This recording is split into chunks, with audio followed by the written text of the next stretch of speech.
Part 2. Oliver, Mally, and Petey bumbled out and bounced away. Oliver soon found the laundry drying outdoors. The three bunnies discovered they liked wash day very much, but Mrs. Paddock did not like finding her boots knocked over and her laundry rumpled about. Mally wiggled her fluffy tail with delight when she discovered Mrs. Paddock's detailed garden maps. But Mrs. Paddock did not like finding big bites taken out of all of her lettuce and carrots.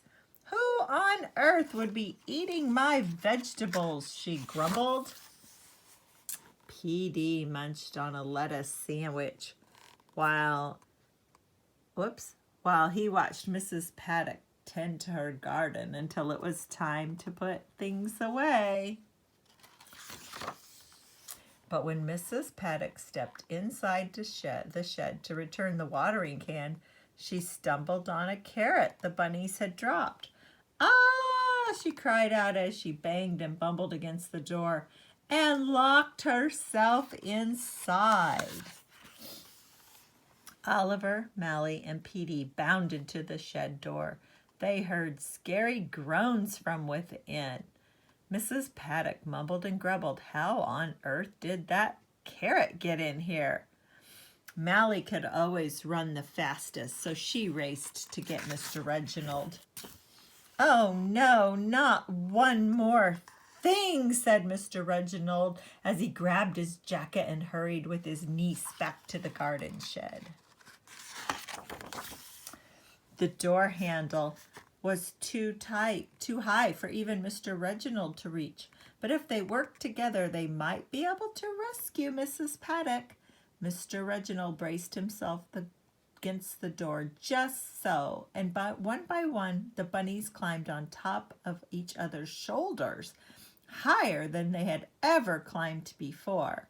They wobbled and bubbled until Mally could just reach the door handle. Together they pushed until the door started to budge, and everyone tumbled into the dark shed.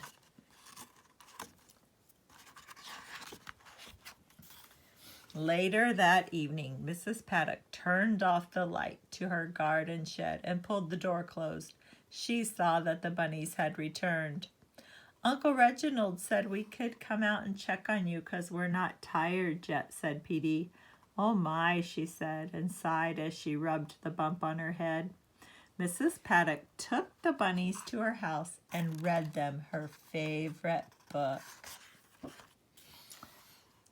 After Oliver, Mally, and Petey had settled down, Mr. Reginald tucked them into bed.